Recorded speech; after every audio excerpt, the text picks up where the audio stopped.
Okay, we can start, Matthias.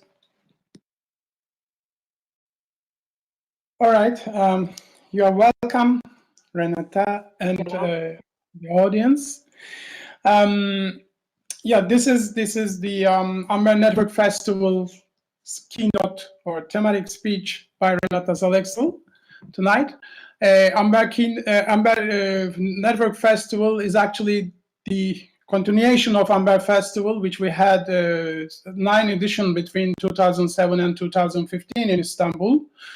And it was a thematic festival, and we had, as I said, 9 editions, but the 10th edition was not possible after the changes of time. I mean, political and economical changes. But only now, this year, we had, again, a chance to make Amber Festival as Amber Network Festival in a different format, which is actually, we long for a long time, from 2008, since we established founded the Amber Network. This is now more interesting for us. I mean, and it is a distributed festival and collaboratively created festival. There are several network members, and all the content, all the programs of the festival provided by them, including Amber Platform Istanbul, Daraj Izmir, New Media Society Tehran, Dah Project Shiraz, Kaun Active Casablanca, Baab Khartoum, Sharaban Baalbek, Bishkek Contemporary Bishkek, and ADEF Cairo. This festival produced by a'21 in Berlin and funded by Berlin Senate's Hauptstadt Kulturfond. This actually, the theme of the festival, as you already seen here on the screen, post-digital ignorance.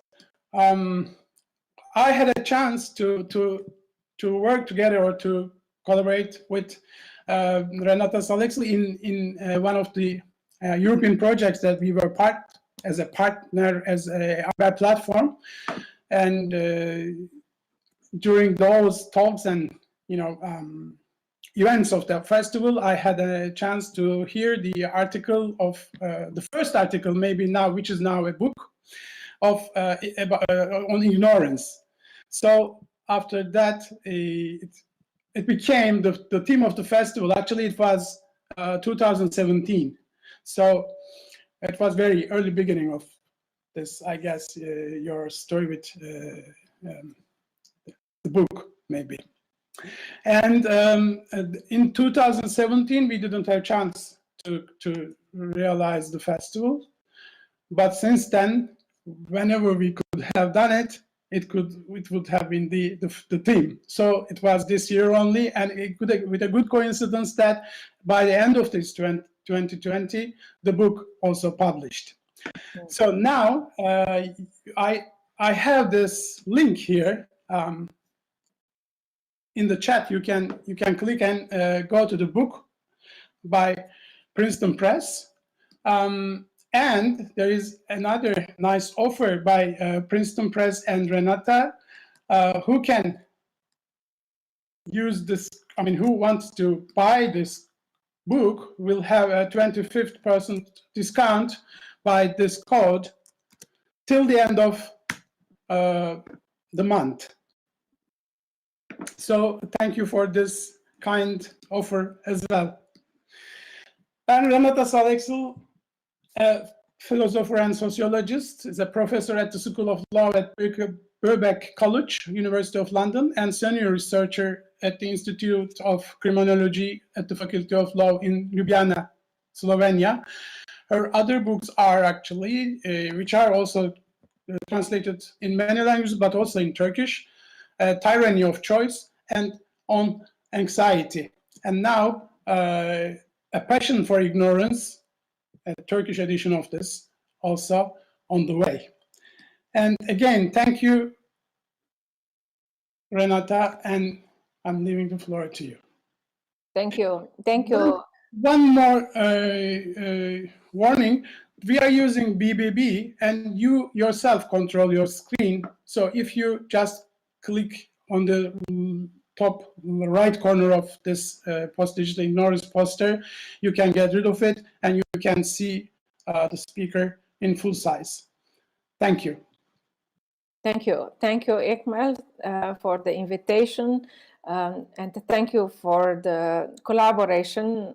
We have been collaborating now for 4 years under the umbrella of Transmaking, the EU-funded Marie Curie project, and it was through this collaboration that we have discussed how to sort of bring ignorance together with the new social media, how to think with the help of the concept of ignorance, also our world of technology, big data, and so on. I will give you kind of a little bit of an introduction to how I came to the idea of ignorance. When I started working on the topic, I quickly realized that every era, every time appears to have different ignorances. So that ignorance is not a universal concept, and that in some way humanity has been going through various types of definitions of what is ignorance. And also ignorance is quite often taken in a pejorative way. We accuse others that they are ignorant, while we would rarely speak about our own ignorance. Now, ignorance is often perceived as the lack of knowledge or the lack of desire to know. But in psychoanalytic setting, ignorance has been taken as kind of an underside of our desire to know. Jacques Lacan, French psychoanalyst, coined the term a passion for ignorance after, in the 50s, he was listening to some Buddhist studies, lectures about Buddhism at Sorbonne. He was just curious at that time about Buddhism. And when he was learning about the concept of ignorance in Buddhism, he started thinking that maybe actually this term is very useful to understand a dynamic which is happening in psychoanalysis. And that is when a patient comes to the therapist, to the analyst, with the desire to know, saying, I want to know what is the core of my suffering, for example. But then Lacan said, immediately you could see that the subject will do everything not to know. So sometimes we claim we want to know, but immediately we close our eyes and start doing everything not to come close to the core of what is traumatic. So ignorance should not be taken simply as something negative. It should not have that pejorative character, because many times for us people, ignorance is a strategy of survival. When we are going through traumatic experience, sometimes closing your eyes might be temporarily beneficial, which is why people who are studying ignorance in the psychological domain are cautioning that we should not be throwing certain traumatic information onto the people. In a way, we should allow people to open up themselves to the knowledge or information that might be too much for them to bear. Now, we therefore have two types of ignorances. One type is an individual, an individual way of how we are handling knowledge, negation, denial, and ignorance. And then we have the social level. And in the social level, we have all kinds of strategic ignorances. Now, quite often, we are kept in the dark because people of power do not want that we know something. Now, this strategic ignorance has also changed throughout, the history, and it has always played an important role for authorities in power. So often authorities keep us in dark. Now, people who have studied denial in the social context have noticed then when a crisis happens in society, let's say that you have a major ecological catastrophe, quite often, denial or other forms of closing your eyes, ignoring the problem, or, pretending that you don't know, are strategies that are employed. For example, when in 2010, British Petroleum had the accident in the Gulf of Mexico, when the oil spill happened. At that time, no one in British Petroleum seemed to know anything about it. Now, the question, of course, emerged: was it that truly people in power didn't know, what was the accident, how damaging, ecologically damaging the accident was? Was it maybe that people lower in the hierarchies knew and then didn't want to inform others? Or was it maybe, that the majority of people in charge actually pretended that they did not know, that in some way they embraced ignorance strategically, just to, prevent them to be culpable or to deal with the repercussions of the ignorance.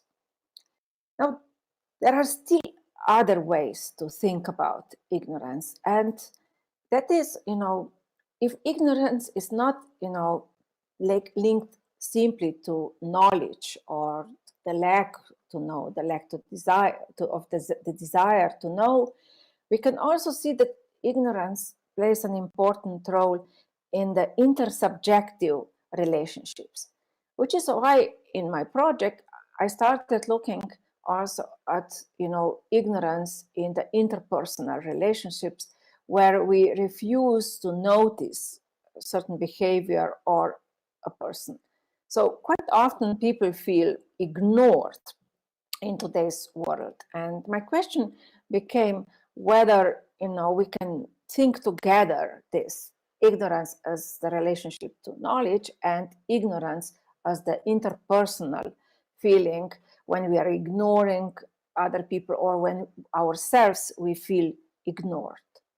Now, of course, we can say that here we are on two different levels.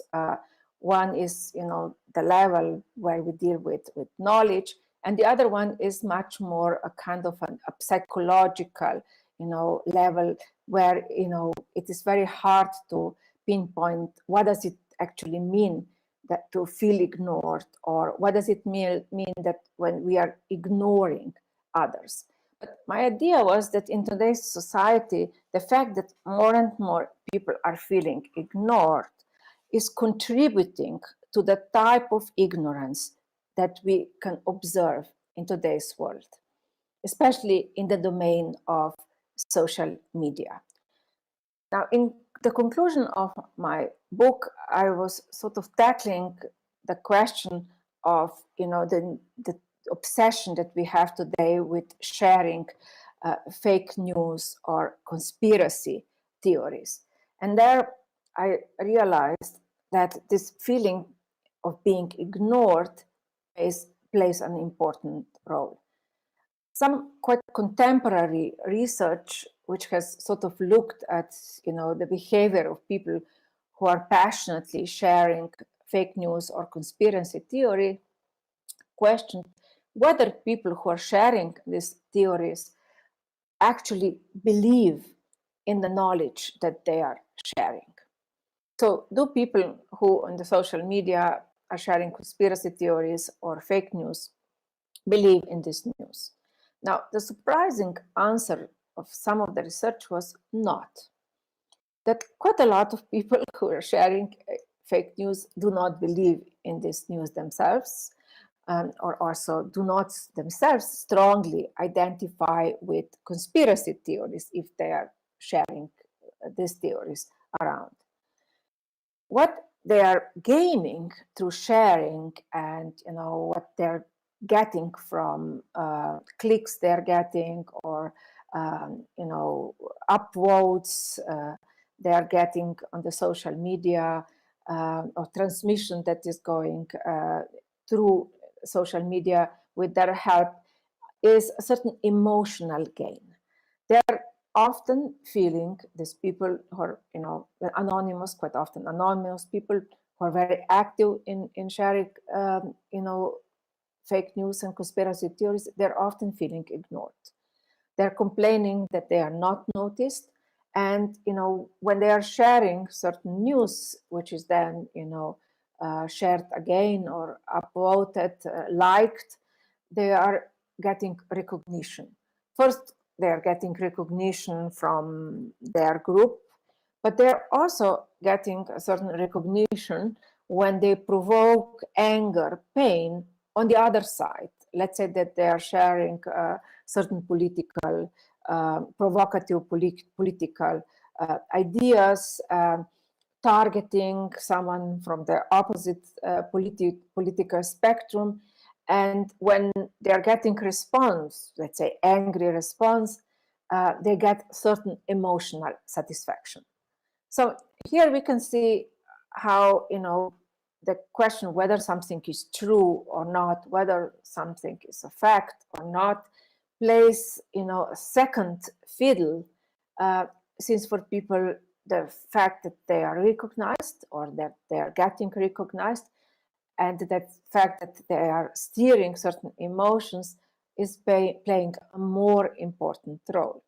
Now, some research also showed that, some people who are spreading passionately conspiracy theories are also hoping that, there will be sort of like a kind of a reset of society, like burning the world as we know it to the ground is for some, a fantasy they are playing with.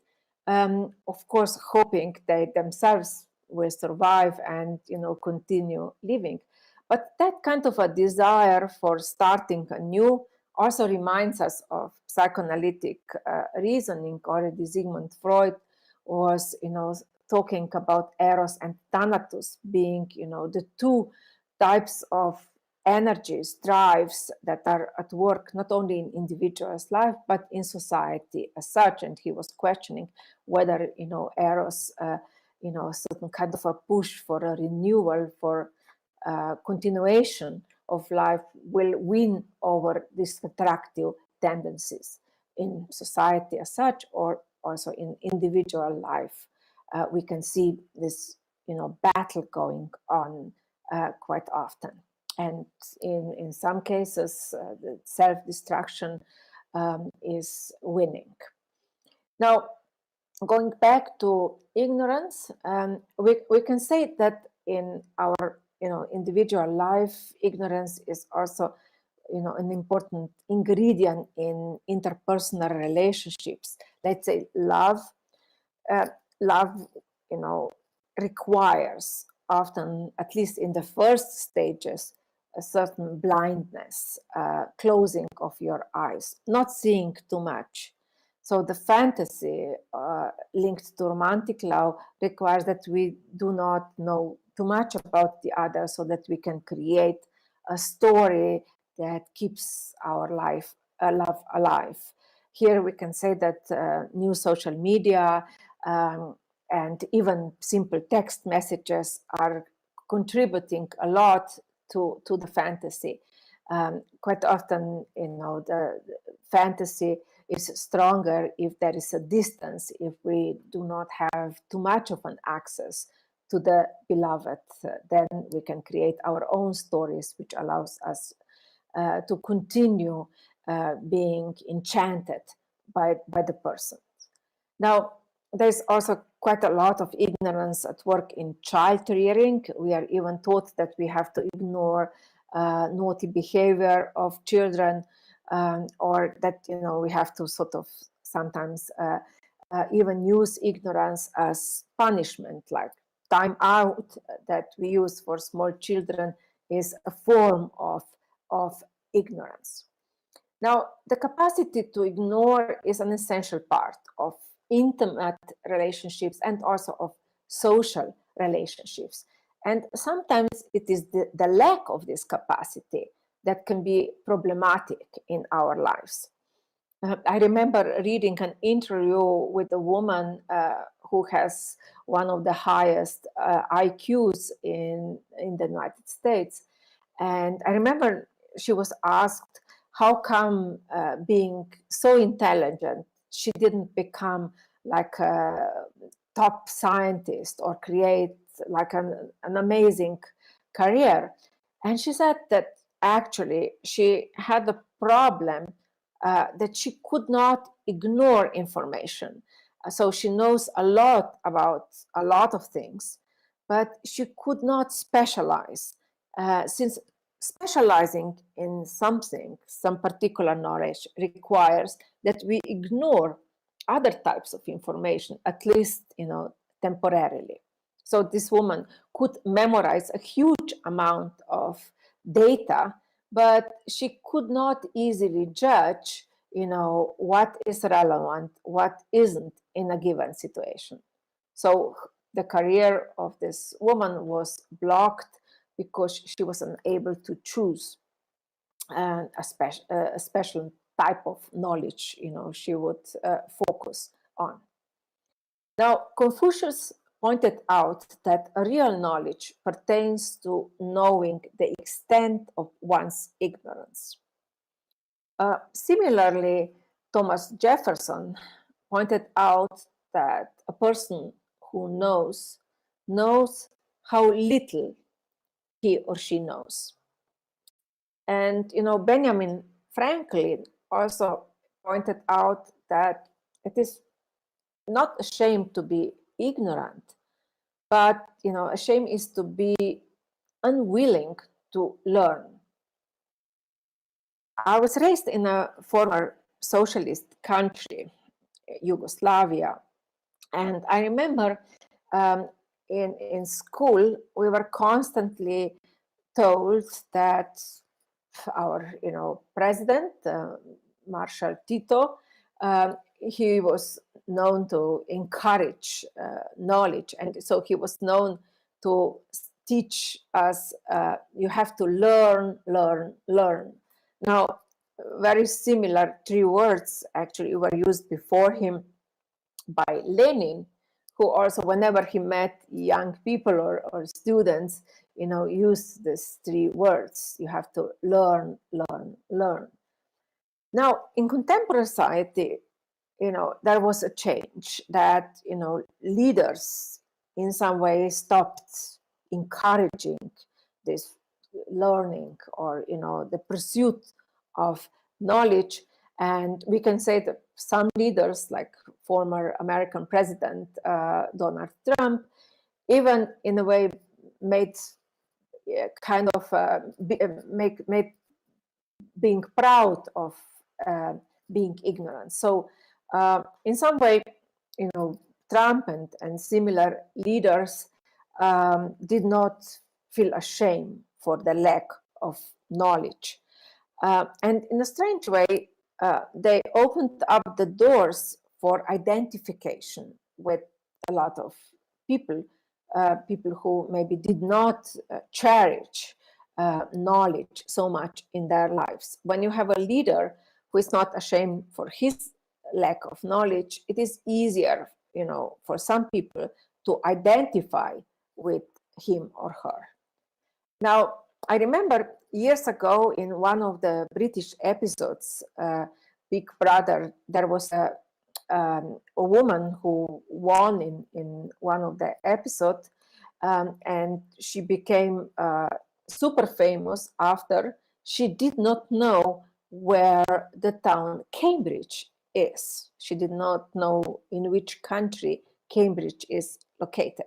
Now, she was from the UK, and in a way, her lack of knowledge propelled her in some way to the sort of like quite a stratosphere of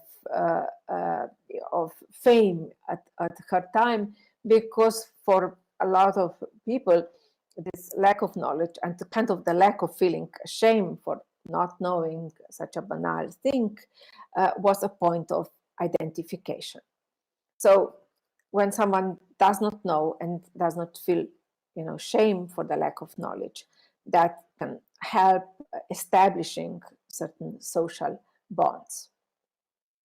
Now, I already mentioned that ignorance has been quite a lot studied in the context of other terms like negation or denial, for example.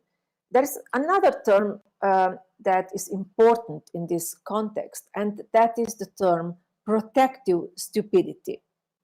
Now, this term was introduced by George Orwell, who in his dystopian novel 1984 linked it to the term he uses in the novel, the term crime stop. Now, Orwell declared that in some way protective stupidity means that we are stopping short, we are sort of like stopping our train of thought when we come close to something dangerous.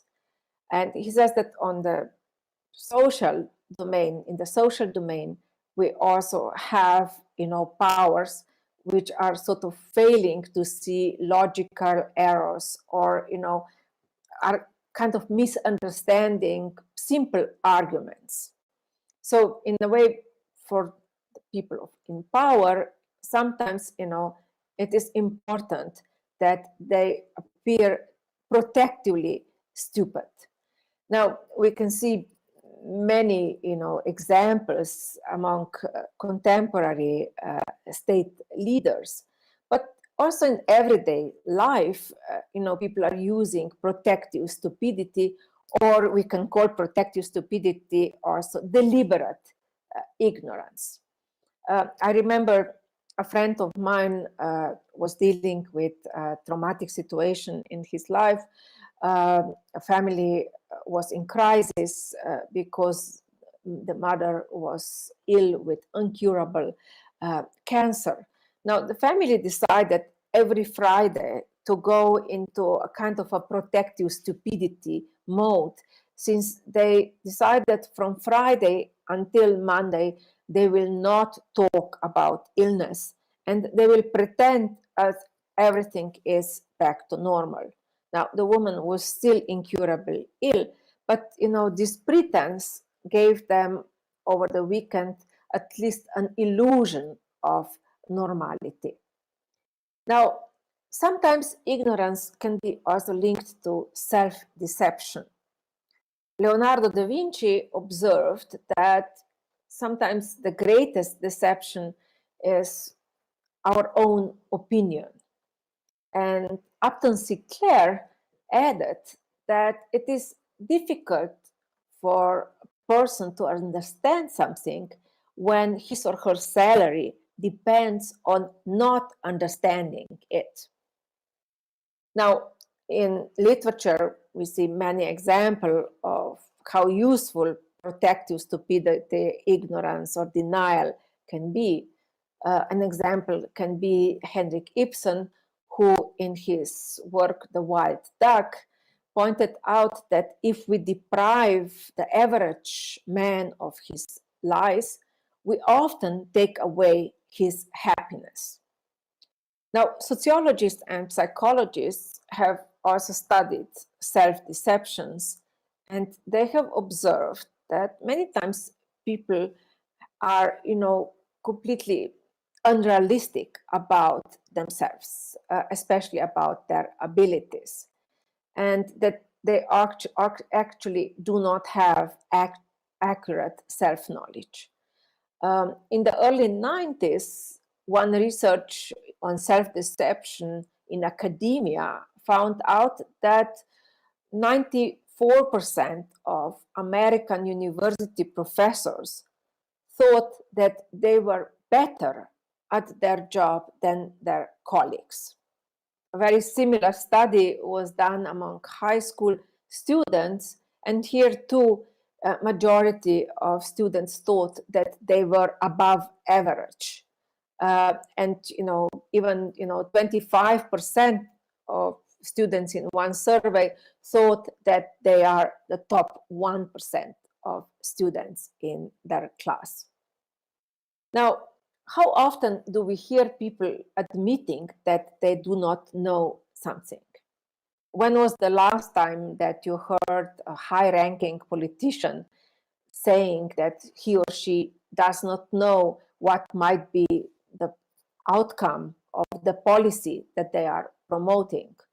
Or when did you hear a doctor admitting that he or she does not know, how does the particular drug actually affect the person? Now, a number of authors have done a kind of a taxonomy of ignorance.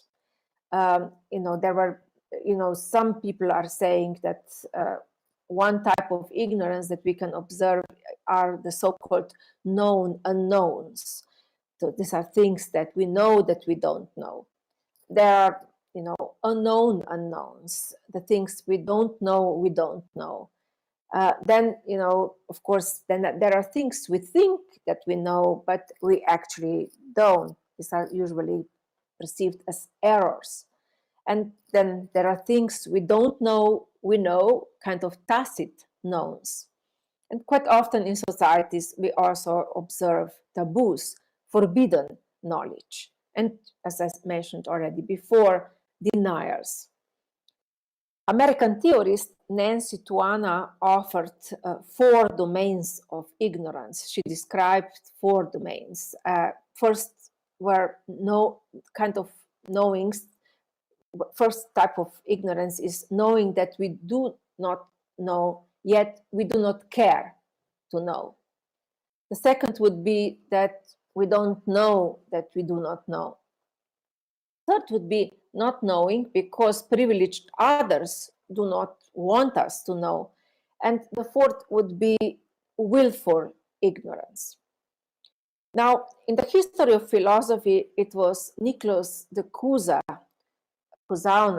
who was well known in the medieval times to study ignorance, and he promoted a term learned ignorance.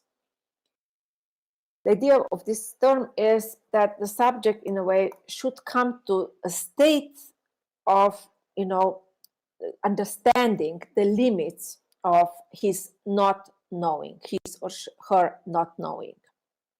Now, the idea of Nicholas de Cusa was that we should desire to acknowledge what we do not know.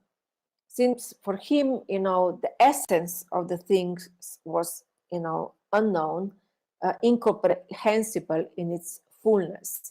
This kind of a learned ignorance should be, the goal of subjectivity. As I mentioned before, in psychoanalysis, ignorance plays a very important role. Freud first looked at denial in the context of terms like denial.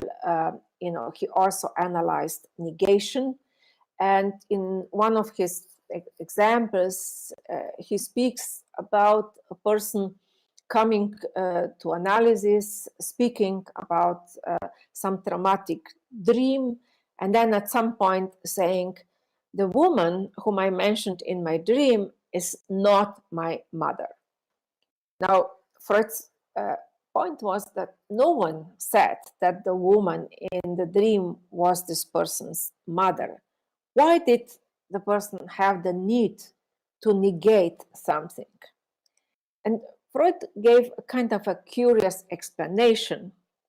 For him, this negation was an opening up, almost like a moment of freedom, where something that was pushed aside, something that was repressed, maybe will come out into the consciousness of this person. So we often deny or negate something, and through this denial and negation, we're actually saying more than we intended. Maybe, through denial and negation, something that we tried to push out of our consciousness is coming back, like some kind of a return of the repressed. So a lot of post-Freudian psychoanalysts saw a value in denial. a value, for example, for the psychoanalyst to listen especially carefully when someone denies something. Sometimes, we in our discourse use the terms "it is only a dream," and when we use this "only," that might be a moment where a psychoanalyst would listen carefully. One of the post-Freudians, Sandor Feldman, explored denials in people's discourse and pointed out that we should be very careful when someone says, "by the way," or "before I forget," or "honestly," "believe me," "frankly," or especially when someone says, "to tell the truth," or when someone says, "I wasn't serious," or "I didn't mean to hurt you," or "it was just a joke." So behind, this kind of words or certain mannerism, there might be, exactly the opposite that the person is trying to hide with, negation, denial of the kind. Now, in the end of my speech, let me just briefly mention kind of this world of the digital, the new technology, the economy, which is presumably based of knowledge. Now, people who have been studying so-called knowledge economy have pointed out that maybe we are not living so much in the economy of knowledge, but rather the economy of ignorance. Now, the economy based on knowledge is supposed to promote sharing of knowledge. However, if we look at how these economies function, we can see that sharing of knowledge is more and more restricted. So Joan Roberts and John Armitage, who have looked carefully at knowledge economy, pointed out that the most important mechanism of knowledge economy is not necessarily its great dependence on intellectual abilities, but actually determination to inhibit intellectual capabilities. On the one hand, knowledge economy relies on the way knowledge is constantly restricted, patented, packaged, compartmentalized. But on the other hand, the sophisticated technologies that the knowledge economy exploits make it more and more difficult to understand how these technologies work. Now, if we take, for example, the large internet search engines like Google, we can say that we customers have no clue how the crucial algorithms work, what data is being collected from our searches, or whom it is sold. And while search engines are of great help to us, they are actually, in some way preventing often deep thinking, or, they're sort of kind of sometimes preventing us even to deal with anxiety when we come close to something that we do not know. I remember when I was studying philosophy in my first year, we had to read Kant's The Critique of Pure Reason. And this was, a heavy book and so difficult when you are 18 years old, suddenly start studying this, can be anxiety provoking.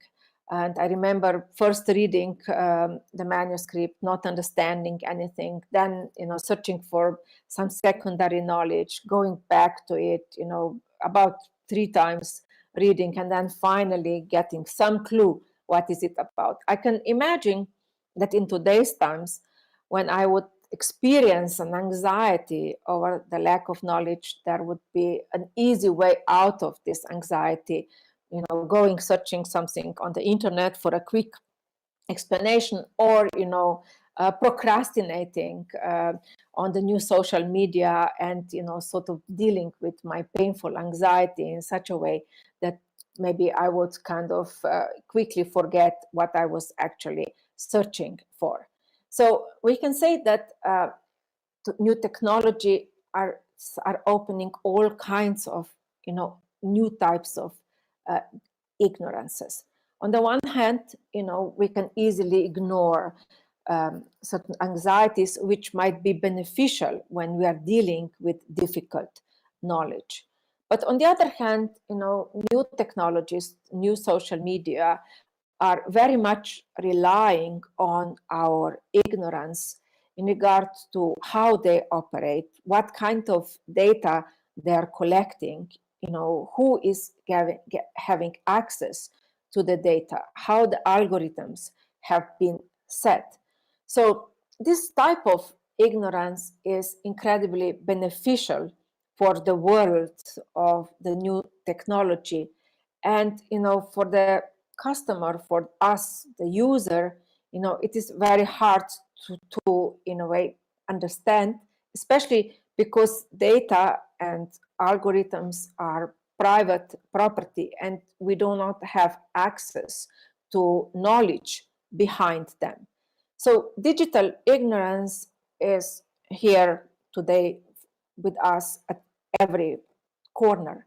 I'm, of course, not promoting a kind of a negative view of new technologies. They have been incredibly useful, but they are something that is opening, in a way, a necessary new inquiry into how ignorance is embedded in today's society.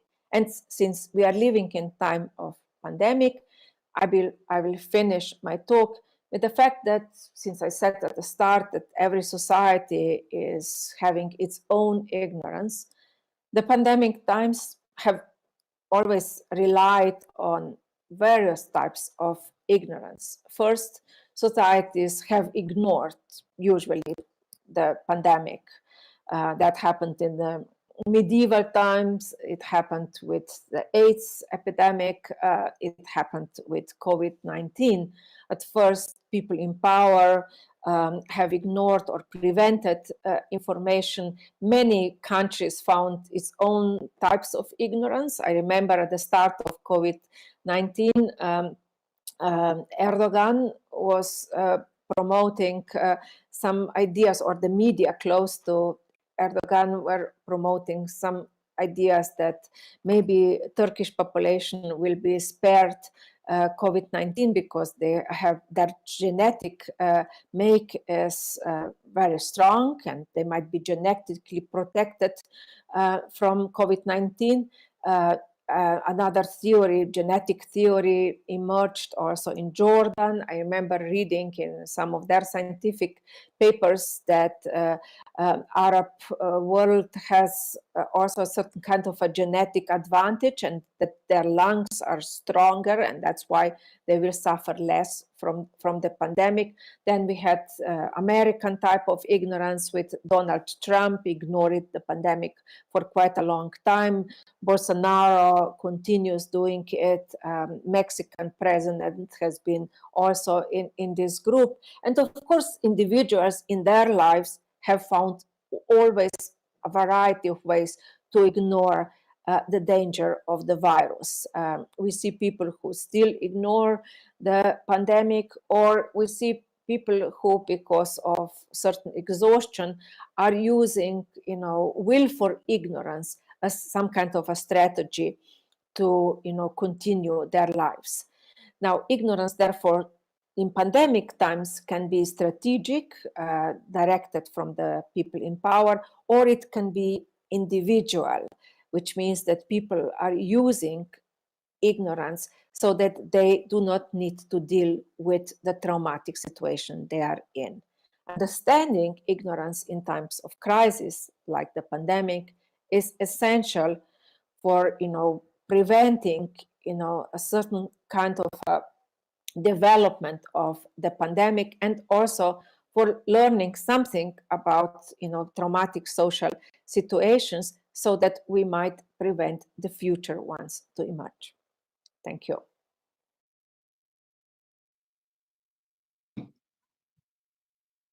Thank you, Renata, for like always, for that inspiring talk and rich content. And I will just start. I mean, now we can directly open to the audience the questions. But I just wanted to start with that. We choose the theme as the post-digital ignorance, where we actually wanted to focus on this digital aspect of it. Now, in that sense, I mean, we are dealing also very much these days with artificial intelligence, and we are talking about that biased algorithms, biased learning models, etc. Now, just we can say artificial ignorance, then it can be another term maybe for relating to that word of new algorithms and artificial intelligence. Yeah.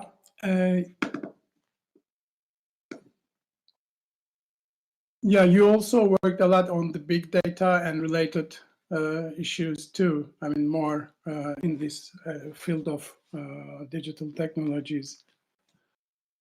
Yes, definitely. One of the chapters in my book is on the big data and ignorance related to it, because I think that precisely the whole world of big data relies on us not knowing what data is about, how it is collected. We are constantly giving agreement to our data. So I looked at the term informed consent. Now, there are quite similar things going on in medicine. We give consent in medicine without actually reading closely or thinking through what are we signing. So very few people would give consent if they were to read, the in detail what they are consenting to. Whenever we have surgery, we consent that we could die, that everything could go wrong. And of course, medicine started using these forms of informed consent after World War II because of many abuses that happened in World War II in the domain of medicine. And the idea, of course, is that people should be informed, that they should be conscious, and they should understand what they are, submitting themselves to. But at some point, we are closing our eyes and give consent, because otherwise we never would. Now, with big data, there have been researchers who have calculated how many informed consents we give as users of social media or just simple internet. And if people were to read all the small print in regards to the information that is collected about them, and they are consenting to this whenever we are accessing internet, or whenever we are opening particular internet pages and so on, we are giving consent. If people were to read those letters, they would spend half a year just reading those letters. And of course, when they were to come to the small print, they would probably not consent to majority of things that they are actually consenting. So here we have some kind of a forced choice. We are given a choice, and actually if we choose not to, we are denied access to the whole internet, to the essential connection. Now, this reminds me of Jacques Lacan's term forced choice. He used the example of choice, which is choice and actually not choice at the same time. When we encounter a robber and he says to us, your money or your life, we don't have a choice. If we choose money, we give life. We are killed, which means we cannot use money. So we can choose only one thing: give the money and then somehow survive life, which will be less enjoyable without money. Now, another type of forced choice existed in former Yugoslavia, At that time, we had obligatory military service for young men, and the idea was that this is like a choice, that a young conscript has to choose to become the soldier in the Yugoslav army. Now, one of my friends took seriously this choice when, he started serving in the army, and he was asked to freely become the member of the Yugoslav army. He said, if this is a choice, then I choose not to. And of course, he was immediately thrown into jail. So lots of situations in our life are not actually choice, although they appear to be a choice. And precisely with the big data, a lot of big data appears to be, that kind of a forced choice. If we do not accept to give the data, then we just have digital death, we can say. We are, denied access. Another thing that you were saying in your book, I mean, this ignorance is not a new thing. We always needed to ignore, or we always ignored, but this ignorance may be more visible now with this digital. I mean, we are more aware that we are really ignoring things within this digital domain. We are getting more and more aware, but still, I think we are still a lot in the dark exactly what's happening with the data.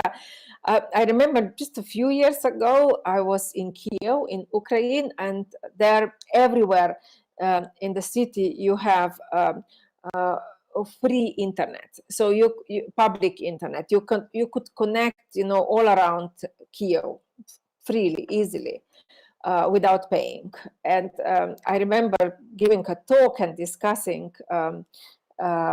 ignorance with the audience and the big data. And I said, like, when you have like the possibility to connect everywhere, of course the question is what's happening with your data. And the majority of my audience did not think that's like a question. They were, very happy that they have this possibility. No one questioned like who is behind, who is using the data.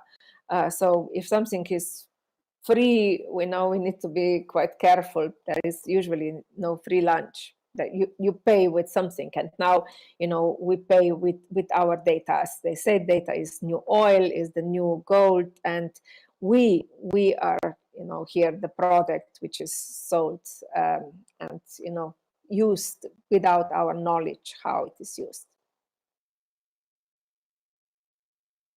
Okay, thank you. And I'd like to turn to the participants. If any comments and questions.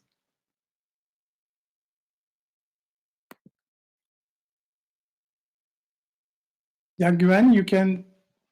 Hi, do you see me? I'm trying to turn on my cam, but let me Not see. yet. Okay, sorry about that. I'm not very good with these technologies. Hi, Renata. Hello. Good to see you. Hi, Hi. you're coming now. You're. Yes, Hello. I think now I'm in. Hi. Hi. So there are people who are ignorant, but they don't know that they are. In fact, you talk about your book, what's known as the Dunning-Kruger Syndrome, people who cannot judge the level of their ignorance. In fact, disproportionately, they think that they are really knowledgeable about something that they are ignorant about. Now, that's one thing. It's an epistemic situation, it seems to me, or a state. If we look at somebody like Trump, who uses ignorance, I think, as a useful strategic tool, I am not sure if he's in the same category. He often actually brags about knowing everything better than the experts in the area, and he uses that to promote his own views about climate change. He says things are going to cool down, the pandemic is going to disappear soon, don't worry, and so forth. When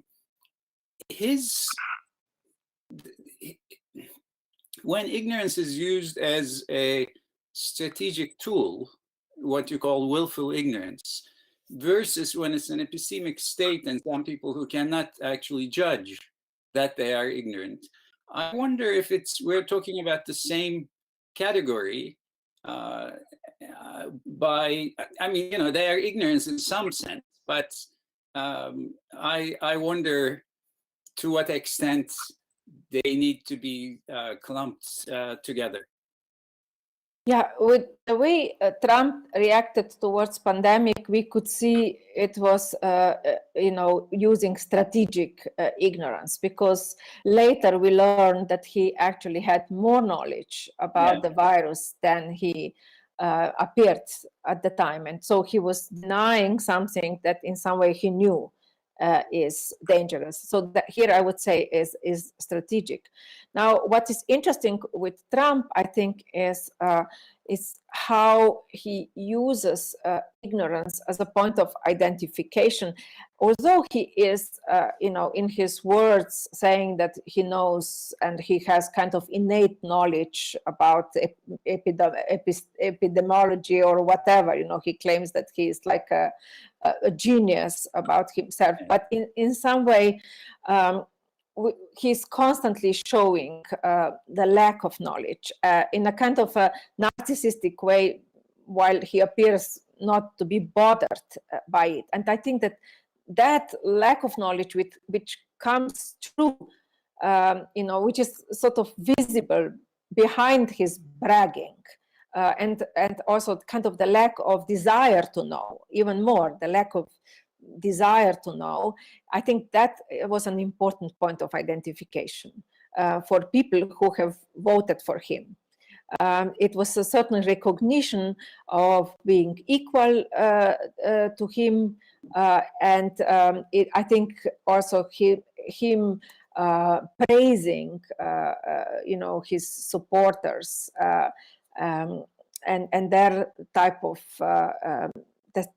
of ignorance created a very kind of, I would say, strong bond between of them, which really hold the society together throughout his presidency. And it might, of course, continue if he continues to be publicly present in the United States. So I would say that what he opened the door to is the door for the people not to feel ashamed for the lack of knowledge or their ignorance, even if he would not, call ignorance, but would call it, being a genius or whatever.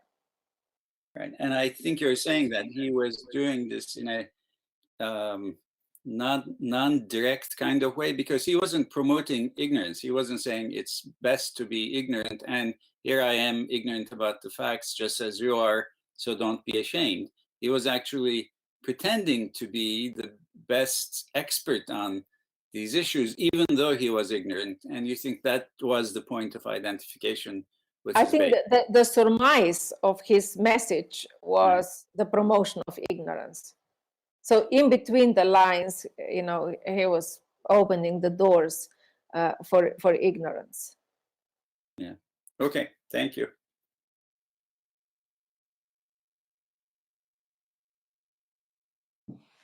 Thank you, Gwen.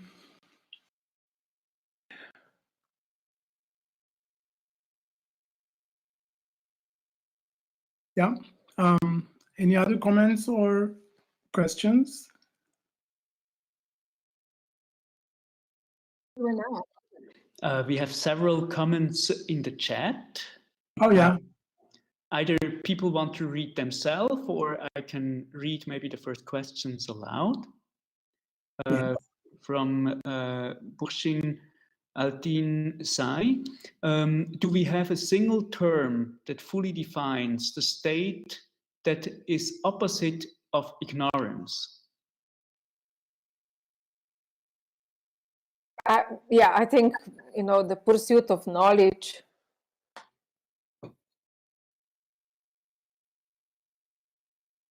So knowledge is usually perceived as, the opposite of ignorance.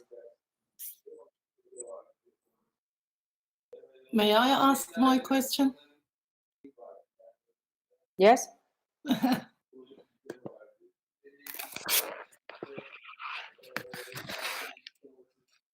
Sorry.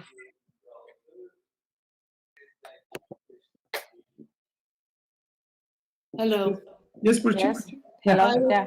I was trying to think about, you know, we are saying ignorant or ignorance. It's a general term, but on the opposite, we cannot find something that's that general. So maybe it is ignorance of something, not everything. If you know what I mean. I mean, there is no single state that defines the opposite of ignorance.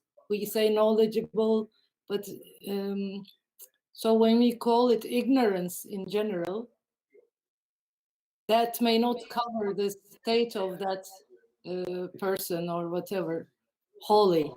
So we are ignorant of something, but maybe we are not ignorant of another thing. Mm-hmm. I'm sorry, it's not so clear, but I was thinking about that. Not to be called ignorant, what should we be? Maybe. Yeah, if you look in the ignorance studies, nowadays you have agnotology, the whole field of ignorance studies, you will see that the term ignorance is very, you know, kind of different in many different circumstances. So, you know, like sociologists would speak about strategic ignorance, then willful ignorance, then you will have, you know, in the psychoanalysis, you will have sort of like the mechanisms of unconscious at work where people are ignorant in an unconscious way. So ignorance is not a unified term. And on the opposite, you know, the knowledge would not, or truth or facts would not be unified term.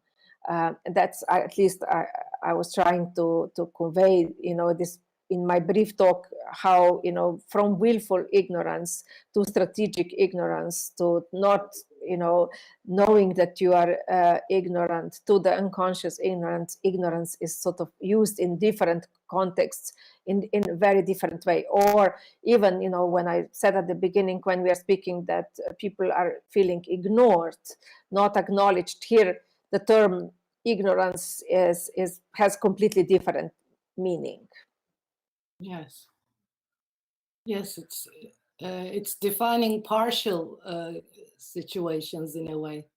Yeah, totally partial. And it's also interpreted, you know, in very different contexts, and quite often it is used in a pejorative way when we are accusing others of being ignorant, while very rarely speaking about our own ignorance, which is why, you know, Nicholas de Cusa tried to promote already in medieval times the term learned ignorance. Or, you know, in Zen Buddhism, you have, you know, as the biggest danger, ignorance of ignorance, you know, not understanding your own lacks of knowledge.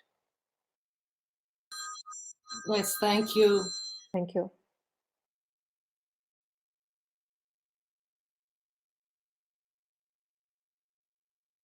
Thank you. Öznur, would you like to ask your question yourself? It's much better. We are reading this. Hello, can you hear me? Hello, yes. I'm sorry, I'm unable to turn on my camera, but I can ask my question myself. Yes. Thanks a lot. It was really wonderful. I really enjoyed your talk. And like recently, I'm quite interested in the new ways that we become ignorant due to new technologies. And you also mentioned them. And I was just reading this book of James Bridle, The New Dark Age. And he gives a lot of examples about how new technologies and how reliance on new technologies render us more and more ignorant in many ways. Like one of the examples is the GPS deaths. Like people rely too much on GPS that they even got lost in desolate roads. So like they miss all the signs of the outside reality, and they get into very like weird roads and they get lost and they even die out of it. And he also mentions the autopilot. like how pilots, like even very well-trained pilots, rely too much on autopilot, and sometimes they make big mistakes just because of that. So this is quite interesting. What do you think about how our conception of agency has changed based on that? That's very interesting. Yes, I have learned that, you know, people who have used always GPS and have never used maps have real problems when GPS is not working, or, you know, just like as if they don't know how to read maps, and you know, that is quite interesting. So in some way, it is truly, you know, becoming like something is changing with us, you know, personally. Now, however, we can also say another thing with the new technologies, which is that we rely, you know, so much with on the new technologies to try to change ourselves.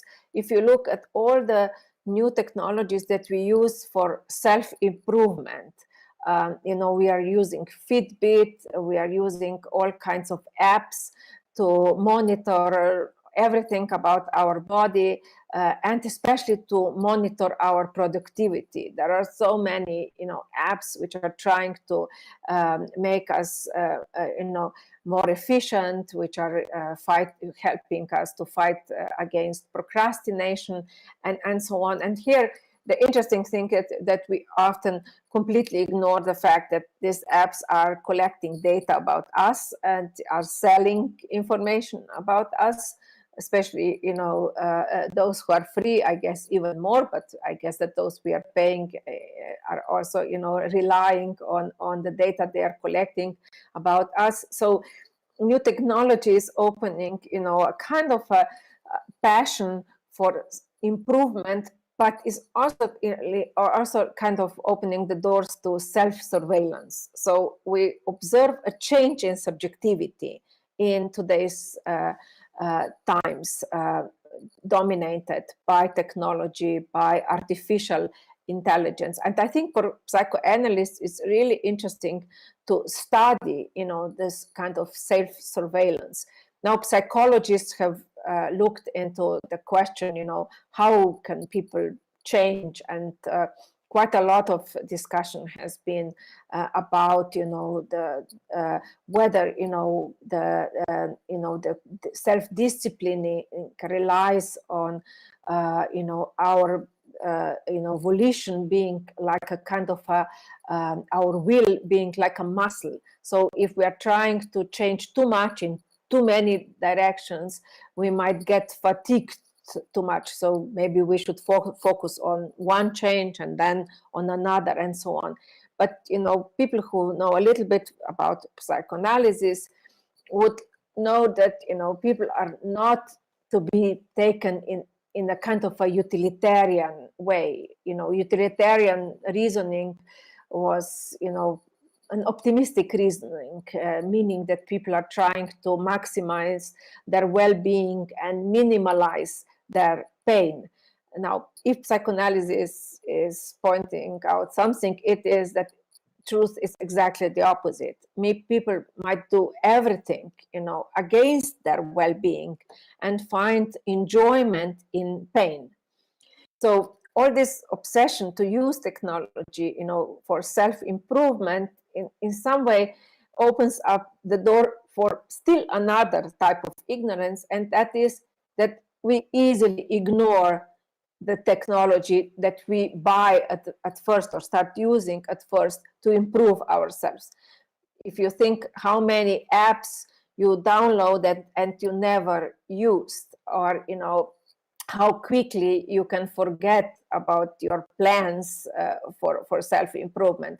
So very quickly, ignorance plays an important role in us in sticking with, I would say, our pain, or, you know, in sticking with our procrastination, or, in a way, whatever we are doing. And here it is quite good to remember the old work of an Austrian philosopher, Robert Fahler, who was sort of about, I would say, 15, 20 years ago, speaking about interpassivity.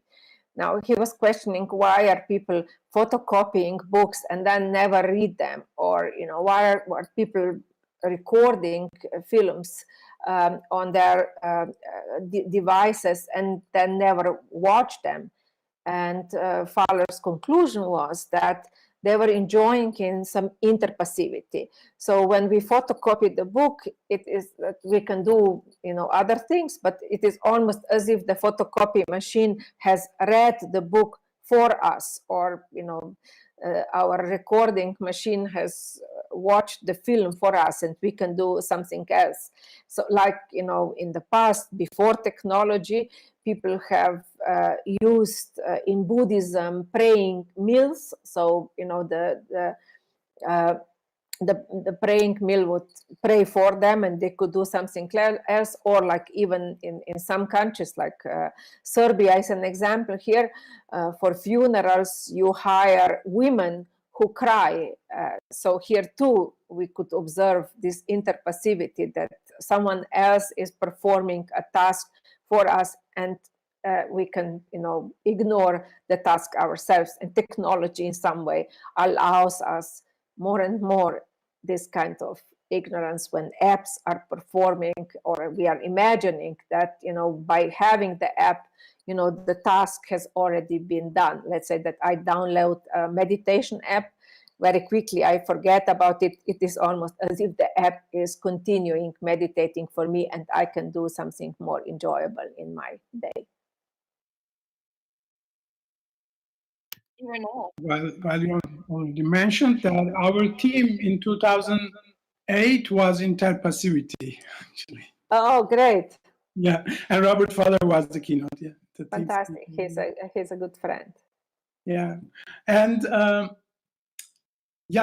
what I was saying, when I came to Berlin, I immediately started using that GPS. It's after 2 years, I realized I have no idea about the city. So then I stopped with it and just tried to find myself, my bodily navigation. And I would, if there is not any other question, or I will maybe have one more, but looking forward for questions or comments.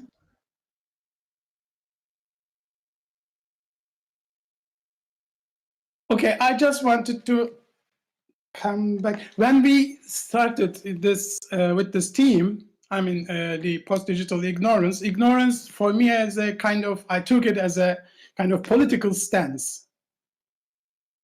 So it is very much related to somehow to the consciousness. So I just wanted to ask between these terms, consciousness, unconsciousness, and ignorance. How would you connect them, and what would you say about that?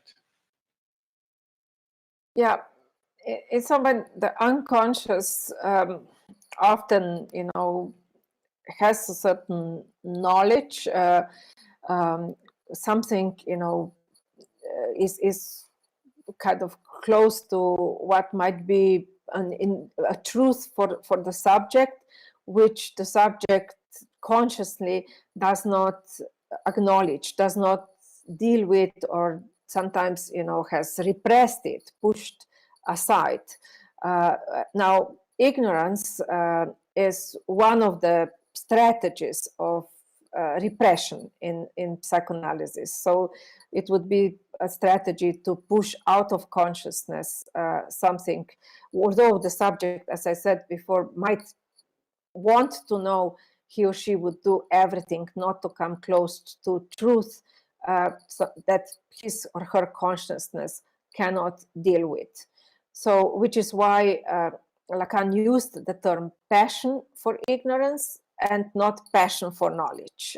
So people passionately embrace not knowing, although in consciousness they might claim that they are trying to do the opposite. Ignorance for some might also, be very much related, a strategy to deal with trauma. So when we are traumatized, ignorance might be a strategy of survival, again, not coming close to something that is too much for our consciousness to bear. That would be, like in the psychoanalytic context, the power of ignorance. Mostly, we could say, related to at least a temporary survivor or a temporary self-preservation. And of course, very quickly, the strategies of ignorance, denial, or negation that we are using are, undermined by our unconscious.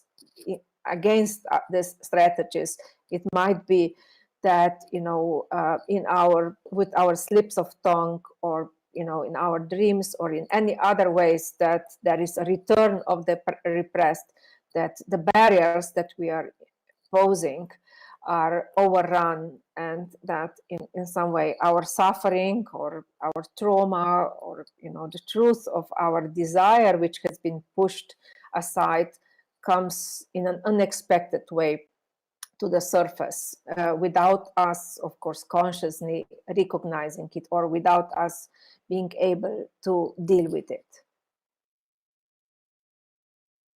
Okay, thank you very much. Yeah. I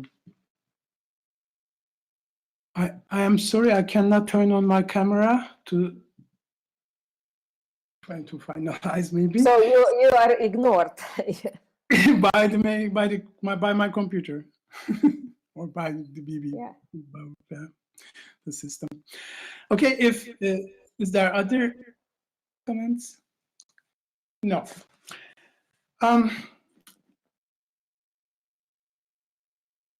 Okay, again, sorry for not turning on my camera. Sorry, Ekmel. On YouTube, Oh, Yusuf Elidrisi, he wants to ask a question. If yeah, he can. Yes, sure. Can you reply him that he can ask there? I cannot write here. okay. Thank you. Can you maybe read the question? Because I don't see the YouTube. Yeah.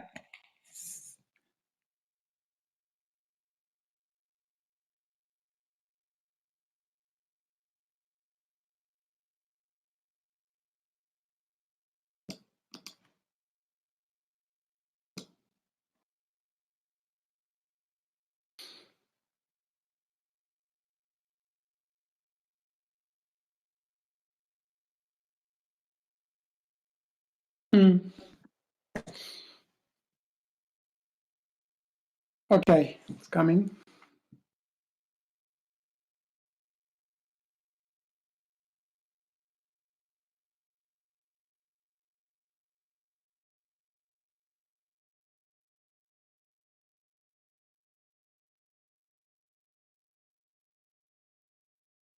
Yusuf is also one of the creators from Casablanca, Calm Active.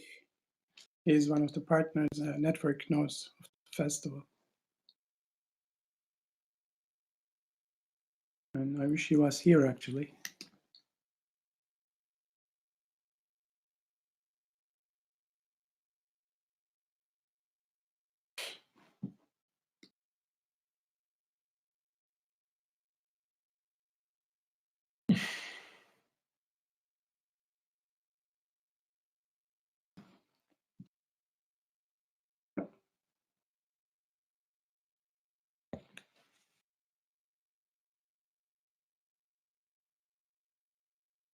Okay, his question is, does ignorance mean being illiterate? Can we consider knowledge of life and actual knowledge? What are the categories of ignorance, if there is any? No. It does not mean to be literate, not at all. And actually, we can have, perfect education, or, all kinds of information, and we are still, ignoring a certain, situation. So in the psychoanalytic point of view, as I said before, it has to do with the unconscious with something that consciously we cannot admit in the social setting. As I said before, ignorance is often, strategic, so people can have a lot of information or even have an illusion of living in the knowledge-based economy, as we are saying today, and then all kinds of strategies are used behind to limit the knowledge, to limit access to it. So when we say that we are living in the knowledge-based economy, we can definitely say that we have a lot of knowledge collected, a lot of knowledge in some way shared, but shared in a way only in small groups. So who has access to this knowledge might be one strategy at work in the economy, which is based on knowledge. There are patterns, there are all kinds of limitations. Let me take the example of scientific journals and ignorance related to it. So science is improving. Scientists are constantly writing new studies, new articles, publishing them in prestigious journals. But access to these prestigious journals is so limited that you have to be at the good university to have access to majority of these journals, or you have to pay. If you are an individual, you have to pay a lot to read a particular article. So here we see that scientists are using often public funding, and they are working for free when they are writing articles. They're editors, often that's also unpaid position, or they are writing reviews, comments on other scientists' articles.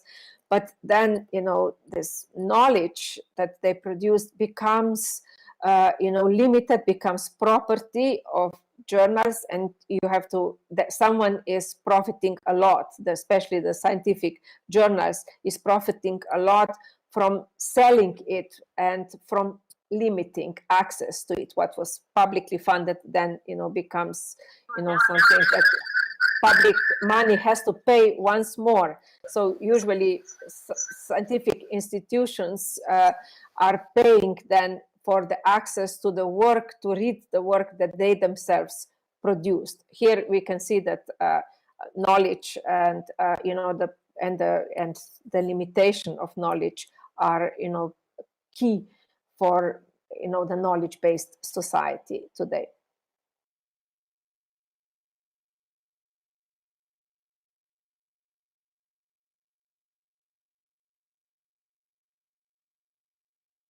Okay, thank you. I managed, I guess, to come back, although it is a bit dark here. See you. Thank you very much, Renata. Thank you. About 50 minutes, it's already more than 1.5 hours. Thank you very much for your contribution and everything. Thank you, Ekmel. Thank you, Amber Platform, for the invitation. Yeah, welcome every time. It's a pleasure to work with you and talk It's with my you. pleasure.